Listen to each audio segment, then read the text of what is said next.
The other issue related to the practice of medicine and even biomedical research is what is called death and dying. Now, talking about death and dying, we need to define death. What is death? Is it a process that has several steps to go through before declaring death, or it is an event, starts and stops immediately? And the definition of death also concerns the death of the person as a whole or death of the organism. If we consider the human being as an organism, so the definition of death is either is it a definition of the death of the person, a whole person, or the organism? Now, traditionally, in clinical practice today, death is defined as the permanent cessation of function of heart and lung, permanent, and then after a few minutes, what will happen? Irreversible brain damage. And once a reversible brain damage occurs, we declare the patient is dead. What is new in the medical practice that appeared to go back and define the death again? It is the advent of artificial respiration. With the advent of this artificial respiration, one of two outcomes might occur. Depending on what? Depending on the status of the brain. Now, the first condition is that if the brain is uninjured, brain is intact, artificial function would permit patients recovery to normal status. And so many people went through this process, falling down from height, went unconscious, brain was not injured, put a respirator, some put a respirator for months. I know a person who has been put on respirator for 6 months, and that person he recovered normally. ومشكلته هذا الشخص حتى لما تقابله he will not stop talk all the time, even talking to himself. This is the abnormality that happened to that person. Otherwise, he's completely healthy because his brain was not injured, put an artificial respiration for 6 months, and regained consciousness. After that, he went to be a normal person. Or if the patient remains on artificial respiration while the brain is partially or totally injured. This condition led to rethinking of the criteria of death. When to declare this patient dead? The first one, you cannot declare it. The second one, you can declare it. Now, the other factor that come out of the practice of medicine and led us to rethink again of the criteria of death, which is the process of organ transplant. You know, now organ transplant become a common practice, or common medical practice, and we take organs from the dead donor. So in order to take this organ from a dead donor, we need to declare this person is dead before taking his organs. Now, if we await for the cessation of heart and lungs to stop, then we will damage all the other organs of the body, and the donor and becomes no more a donor for any organ in the body because they are all damaged. Therefore, it is added another criteria of death, which is complete and irreversible loss of all brain functions. Complete, irreversible of all brain functions to declare brain death. Now, if we declare brain death, then we consider that the patient is dead, and in this condition, we put him on artificial respiration so as not to spoil the other organs of the body, and we can take whatever organs from that dead donor to transplant it in another patient. Sorry. This new criteria of death allows patients with irreversible loss of brain function to be declared dead, even if respiration and circulation are being artificially maintained. Now, it seems simple, but the other question that arises after that is what procedures need to be taken or tests need to be taken by which to establish that the brain is dead, given the fact that medical knowledge and medical technology change over time. So this is, if we answer this question, then we solve a big problem in the area of artificial respiration and organ transplantation. Brain death, which means whole brain death, means loss of two functions. To declare that the brain is dead means it loses the two main functions of the brain, which is the lower brain functions. What are the lower? The lower means the integrating and coordinating functions, natural respiration and circulation, and you know these centers are present in the lower part of the midbrain. So if they are intact, the midbrain is intact. This means that the integrating and coordinating functions are maintained. And the second function, which is the upper or the higher brain functions, which are the functions of consciousness, thoughts, feelings, which are mainly present in the frontal lobe. So to declare the brain dead means to lose those two functions. In some cases, the respiration and heartbeats are spared while losing the higher brain function. This is what is called the persistent vegetative state, that the person becomes like a plant, grows and eats, but he loses the higher brain functions related to consciousness, thoughts, and feelings. Now, the other question that arises then, who is to be declared dead? The person, given the fact that there is loss of higher brain function, or the human being, or the organism, which is whole brain dead. Is it the organism? Organism means that he loses the higher brain function while maintaining the lower brain functions and become permanent vegetative state. This is what's called organism, or the whole person. The person is losing the higher brain function. The higher brain function is related to the person. By losing these higher brain functions, he is no more a person. So he is just a plant. Now, to lose the upper and lower brain functions means that he becomes dead even as an organism. Now, who's to be considered declared dead? Is it the person, or the one who loses the higher brain function, or the organism who loses both the upper and lower brain functions? Now, the legal and public policy settled for the whole brain concept to be declared dead.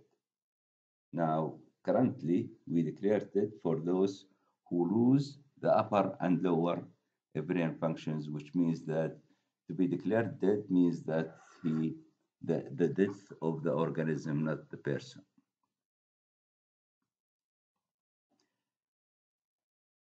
Then, from that, we need to look into the frame of the life support decisions, which is the artificial respiration. What is the ethical frame for life support decisions? Before the advent of artificial respiration, there is no such issue related to life support decision. Now, there is, with the advent of this procedure, we need to look into the ethical aspects of that procedure. The new concept of the main goal of healthcare decision making is to take into account again the patient well being and patient self determination. In each and every act in medical practice, we need to consider these two criteria for the person, which is the patient's well being and the patient's self determination. Does have a role in the life support decisions. Now, the life support decision is like any other decision in medical practice, like decision of treatment, decision of diagnosis, decision of admission or not admission. Again, there is a decision of life support. Now, the new concept or the main goal in the healthcare decision making is to take into care into account, including the decision of life support, which are the patient well-being, the patient self-determination. These two values promote the shared decision-making process in the provision of care. We discussed this before, and we came up to the conclusion that the decision-making process in medical practice need to be shared between the patient and the physician in order to promote the above two values.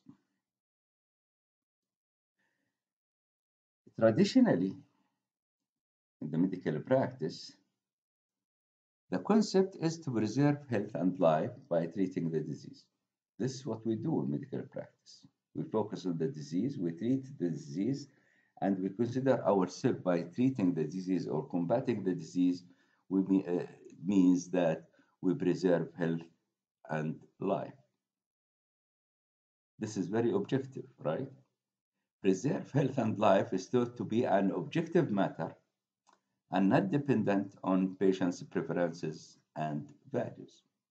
By focusing on the traditional practice of medicine, which revolve around the concept of preserving health and life, by focusing only on the disease at hand, and by treating the disease, we regain back the patient to life and health, which is totally objective.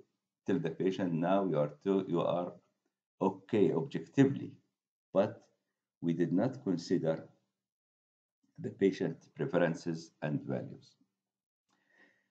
If we need to promote the patient well-being,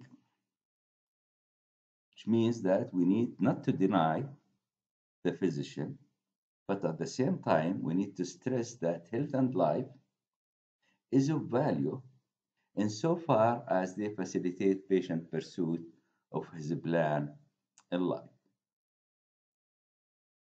Thanks for the doctor by treating objectively the disease and by saying that the patient, well, I'm preserving health and life, but still we need to consider, if we look into the patient's well-being, we need to consider the patient's perspective and how he looks to health and life. Is it of value or not? And is it of value or not depending on what? Depending on how much it facilitates the patient's pursuit of his plan in life. If it goes with the patient values in promoting or in planning his life, this means that the physician and the patient are in agreement. But if the patient looks into preserving health and life that he is not capable of planning for his pursuit in life, means that the physician is looking objectively to the aspect, while the patient is looking subjectively to the aspect as unimportant. We did the operation, and it was successful, but the patient is still bedridden. If he is bedridden now, he will evaluate his life. Is he able, with this situation, to plan for the pursuit of his life or not? If he cannot plan for the pursuit of this, given this condition, in spite of the fact that he was objectively treated, successfully operated upon, but still he cannot plan for his life, which means that the patient's well-being is still not promoted from the physician perspective, but not promoted from the patient's perspective. Sometimes the selection of alternative treatment that best promote well-being cannot be objectively determined independent on independent of the patient's own preferences and values. بعض الأحيان we select a treatment even from the physician perspective this is the best treatment, but still we cannot tell that this alternative treatment is objectively sound before considering what the patient's own preferences and values are. So we need to compare the alternative treatment with the preferences and values of the patient to see if it is agreeable or not agreeable to the patient or to the well-being of the patient. In case of life support decision, which is another decision in medical practice, it is a serious consideration. Why? Because the patient is critically ill and likely to die. Now we are dealing with a patient, not any patient. This patient is critically ill. This is why we need to resort to life support or intubation, and he is likely to die. And second is the quality of patient life is seriously limited by the effect of disease, by the effect of disability, or by the effect of the treatment itself. So in the case of the life support decision, which is a very serious decision. Why? Because we are dealing with a patient who is not a normal patient, rather than he is a critically ill patient and he is most likely to die. And the second, that the quality of patient's life at this state is seriously limited by the disease or by the disability. This is why we need this life support decision, because he is not a normal patient. He needs this life support decision in order to maintain the respiration, to maintain the heartbeat, in order to keep him alive. Whether it is better to continue life under such conditions or not depends significantly on the patient's views of his life under such conditions. Now, is it better to continue his life by using the life support decision? For the physician, yes, we are maintaining life on the life support decision, but it also depends on the patient's views of his life. Is it acceptable for the patient, this kind of life under such conditions, or not acceptable? So we need to consider the decision of both the patient and the physician. Physician maintaining health by promoting or by the intubation, I maintain life, while the patient looks into his condition as this life under such conditions might be worthy or worthless. The physician is the best to predict the outcome of alternative treatment. This is why he is the expert, and he can tell what are the outcomes of any treatment or any alternative treatment. Now, for the patient, he is the best to evaluate the importance that should be given to any particular effect. Okay, this is the outcome, this alternative treatment, you will be left so and so and so and so. Now the patient has to look into the importance of this outcome or this effect compared to his life. Is it worthy or not worthy? Is it important or not important? Intubation, for example, dialysis are tolerated by some while untolerated by the others. This is another preference. For the same patient, from the physician perspective, they treat each and every patient the same. Needs intubation, needs dialysis, that's okay. But what about the patient? When we look to the patient, some can tolerate these procedures, others cannot tolerate these procedures. And this is why shared decision making is the best to identify the best alternative. Accordingly, one finds a prolonged life is worth it, while others see the opposite. Again, differences in patient's perspective. Some say, okay, that's an alternative treatment that I like it as long as I'm breathing normally, I'm resting in bed. But others cannot tolerate this. I don't like this kind of treatment of life. I don't, I otherwise, so I need not to be intubated. So there are differences. الكلام اللي نحكيه هون انه في فروقات بين الناس. ناس بقول لك الحمد لله عشمت الهواء وخلص بكفي هيك، وناس بقول لك لا مش عاجبتني هاي الحياة بعد هيك. إذا صار هيك في ناس تعجبهم الحياة هاي وفي ناس ما بتعجبهم الحياة، وبالتالي لا ما تعملهاش أو تعملها حسب الشخص نفسه شو بقدر. وعشان هيك تقدير الشخص the importance of the effect of the alternative treatment from the patient's from the physician suggestion differs by people. Now, what about self-determination? Now, if self-determination is important in ordinary health provision, and we stress the fact that self-determination of the patient is very important for his decision, if self-determination is important in any condition in medical practice, it is very important, very or much more important about life support decision that determine when and under what conditions their lives will end. Now, self-determination means what the patients want is determined to decide for himself. If it is important decision for himself in ordinary medical conditions, it is much more important when it comes to life support decision, and he is the one to decide when and under what conditions their lives will end.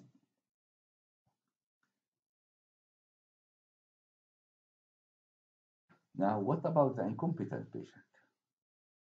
Talk about competent patient.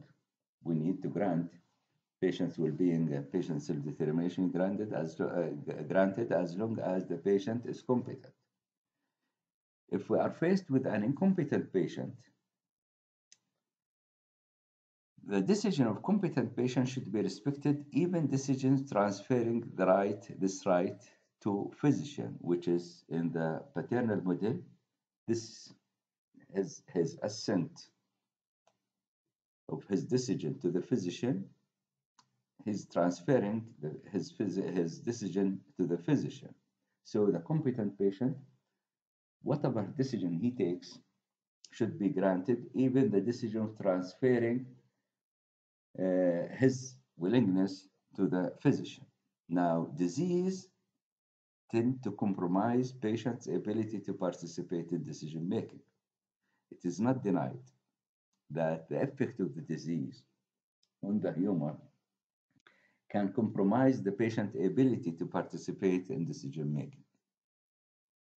For incompetent patients, if the patient becomes incompetent, the above two values, which is the well-being and self-determination, could be preserved only by advanced directive, which became legally binding. Advanced directive means to write what he wants when he is still competent. When he is still competent, if he writes any directive, which means an advanced, before his condition is compromised by patient's ability to participate in decision making,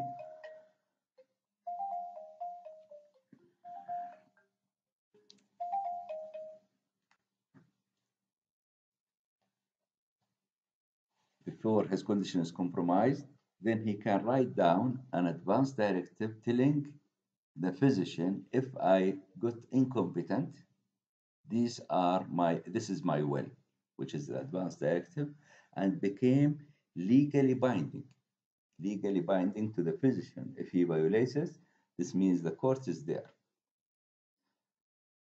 Advanced directives could be instructional directives, which state the patient wishes or living will.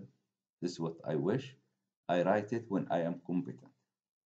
So it is instructional directive, or a proxy directive, which name a surrogate to decide for him. Another advanced directive could be, which is called proxy directive, means that the patient, when he is competent, that if I became incompetent, this person, my wife, my father, whoever, my brother, will be the surrogate to decide for me when I am incompetent. And again, it is legally binding for a certain extent, because we need to discuss this further. The advanced directive, however, it is not without limitations. What are the limitations of the advanced directive? The limitations: only small proportion of incompetent patients had advanced directive beforehand. When he got incompetent, we looked back to see if there is an advanced directive from this patient or not. We find only small proportion of those patients had advanced directive beforehand. The other limitation is that the advanced directive has to be issued well in advance of the circumstances in which they are to be applied. Why? To ensure that the patient is competent. So the advanced directive has to be written long before he get incompetent, or long before the circumstances of the disease state might compromise his competency level, so as to ensure that the patient was competent at that time when he wrote, or when he instructed the advanced directive, or when he assigned a person to be a surrogate to decide on his behalf. Thus, they tend to be vague and in a broad term. We can consider if this will, or the advanced directive is written maybe 6 months before his ability to is compromised. نطلع عليها بنشوفها حتى الويل اللي كاتبها very vague ومكتوبة in broad terms, not in specific terms. Like what? If I am terminally ill, this is what he is writing, and death is imminent, إذا أنا في آخر أيام مرضي والموت اقترب, no further artificial or extraordinary means to prolong my life is to be employed. إذا أنت كنت في آخر أيام مرضي والموت أصبح قريب, لا أرغب في الحصول على أي artificial or extraordinary means to prolong my life. هذه وصيته. Now, what does it mean terminally ill? Still vague, a broad term. Death is imminent. Who can tell when death is imminent or not? Again, it's just a suggestion. You know, medicine is the science of probability. You might die now, you might die after a few months. Are you terminally ill? What is the definition of terminally ill? So these are very vague and the broad terms. This is another limitation of the advanced directive. The third limitation is that there is a fear of advanced directive to be intentionally misused or unintentionally abused. And here we talk about the proxy directive, which means that the patient assign a surrogate, father or brother or son or whoever, to decide for him.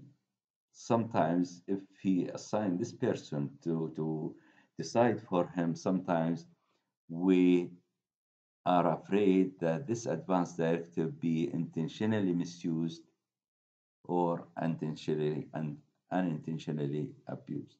Well, this is very common.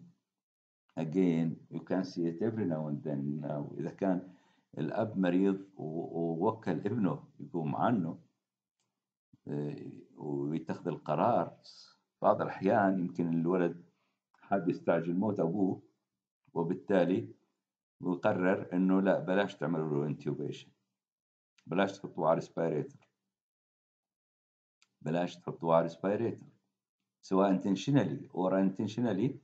Sometimes it is there is a conflict of interest here. So وبالتالي there is the fear of the advance directive from that proxy person or the person deciding for this patient. Is he deciding for the benefit of the patient or deciding for his own benefit?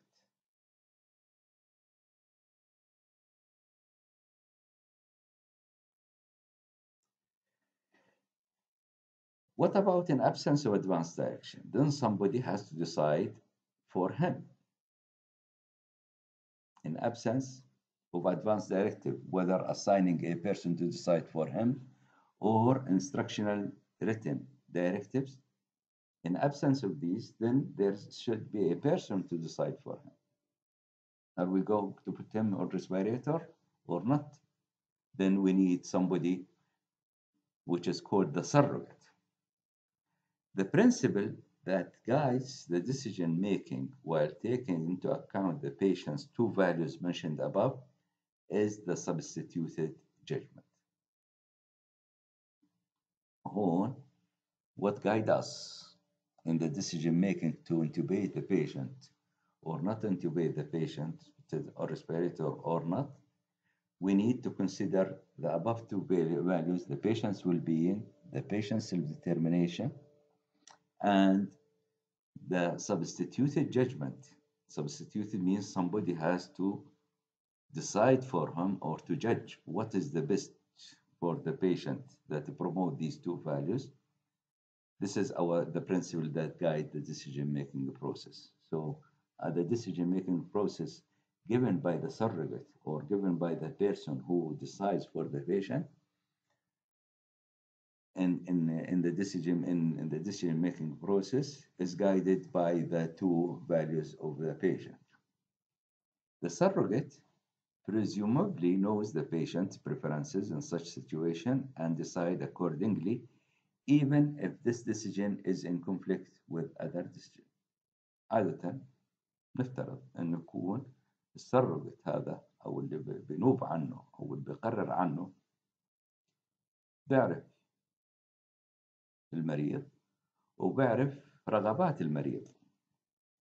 We assume إنه بيعرف البريفرنسز تاعت المريض، وبالتالي هو قراره نابع من إنه من مدى معرفته لرغبات هذا المريض. In absence of information on patient's preferences, then the patient's interest would be the principle that guides the decision.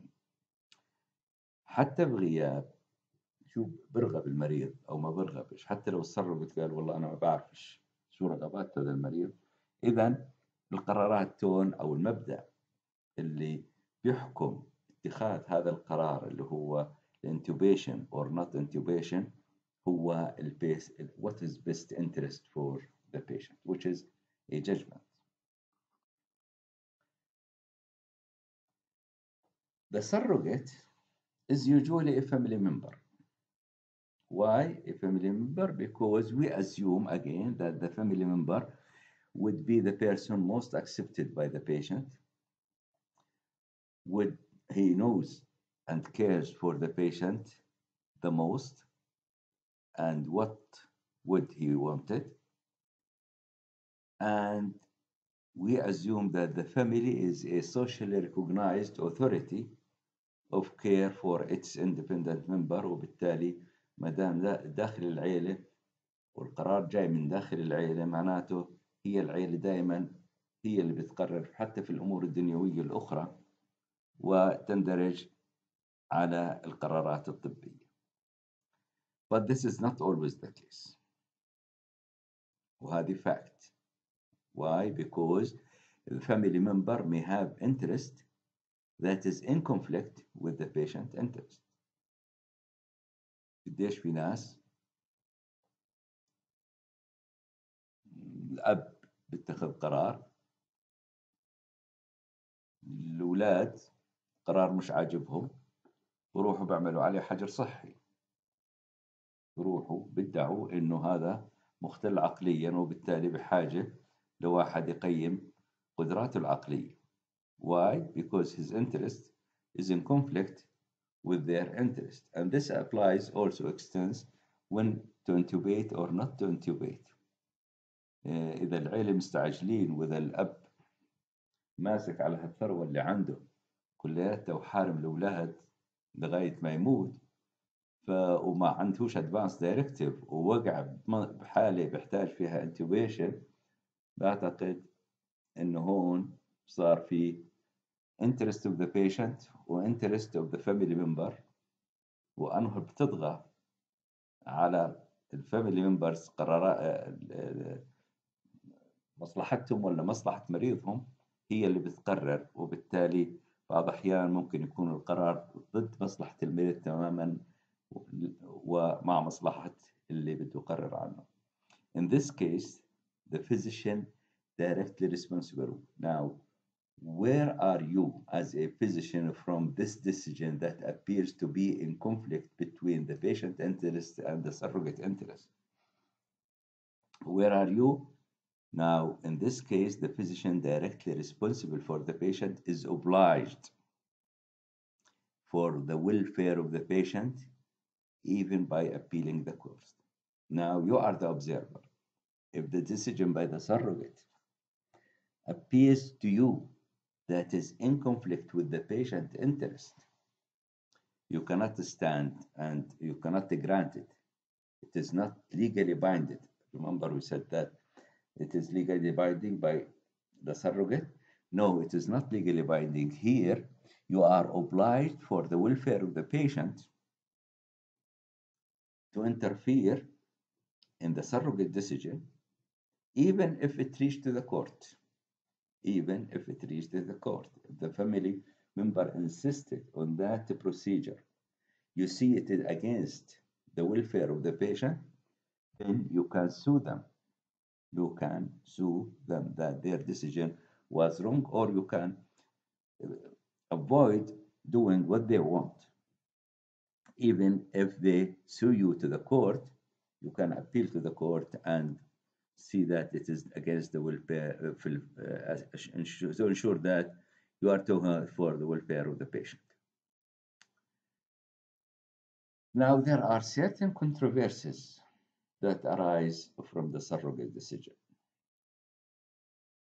Certain controversies arise from the surrogate decision. This is the problem now we are talking about, which is almost most of the cases are fall in this situation. Very few people have advanced directive. Very few people assign a surrogate, which is legally binding. Most of the cases are when they are at need for intubation, we don't find advanced directive, and we look into a family member or a group of family members to decide for the patient. Now, what are the controversies that arise from the surrogate decision? The proper procedures for determining whether the patient is competent to decide. Before looking into the surrogate, we need to decide first that the patient is incompetent. Now, the question arises, what are the proper procedures for determining whether the patient is incompetent to decide? What is needed is a patient who is capable to understand relevant information about the treatment alternatives and to apply his values to one of these alternatives.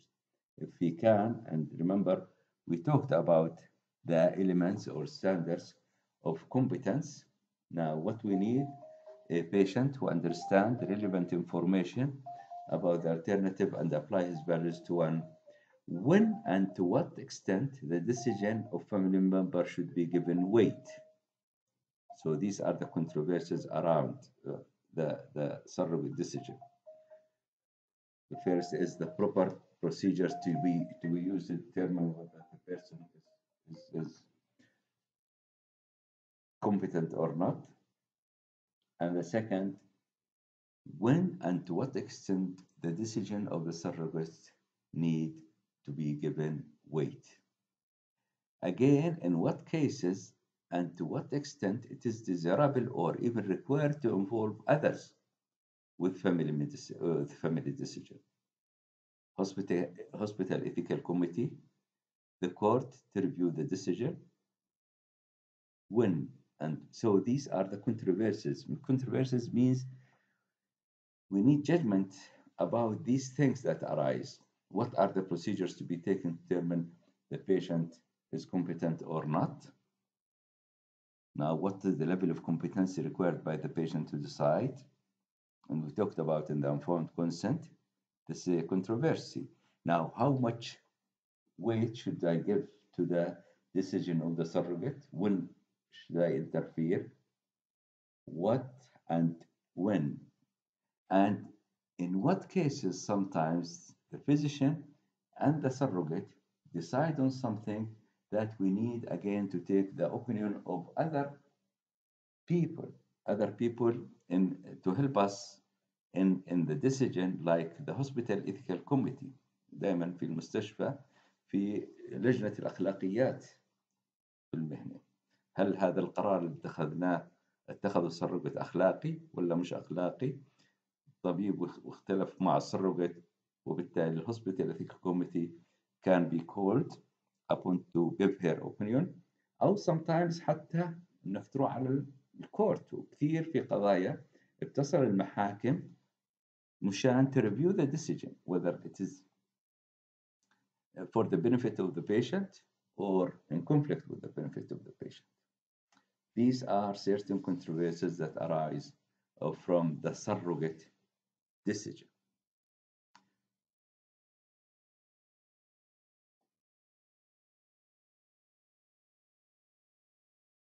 Okay, let's stop here. Thank you.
خليك سوري، لا كنت بسكر التليفون لانه مشغول. الله يعافيك. هلا تفضل. اها اه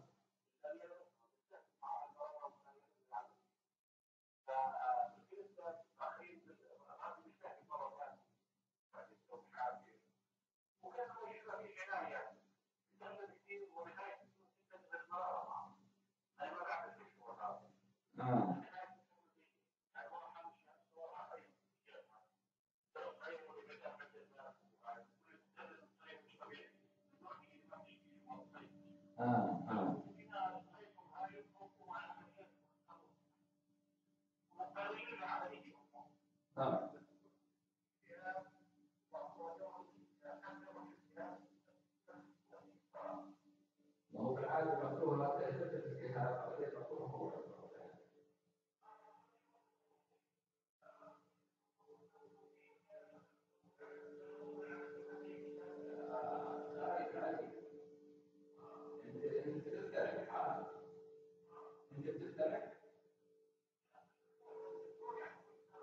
انت بتقول في مجال انهم يعملون العمليه، ما هو اقتراح.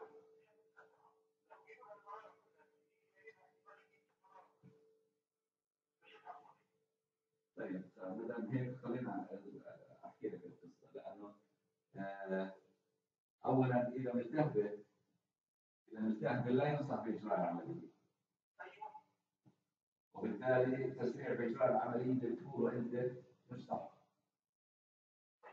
شايف؟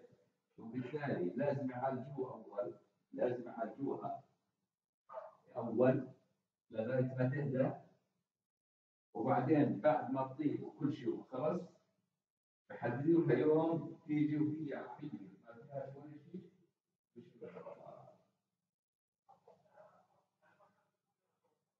لا لا لا لا لا ما لا ينصح لا ينصح لا ينصح بالعاده اذا كان في ظروف اخرى تحكم وفوتوا وبشيلوا هذه بالسهله، بس يعني ان شاء الله ما تكونش هاي قراريه، ان شاء الله ما يضطروش يفتحوا وهي ملتهبه.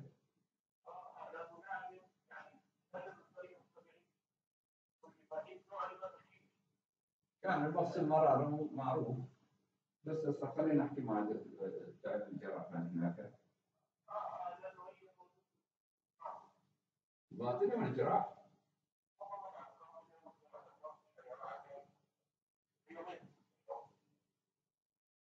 الجراحة يا ريت يا ريت لما احكي مع الدكتور، خلينا نشوف الدكتور باطني ولا الجراحة احكي معه.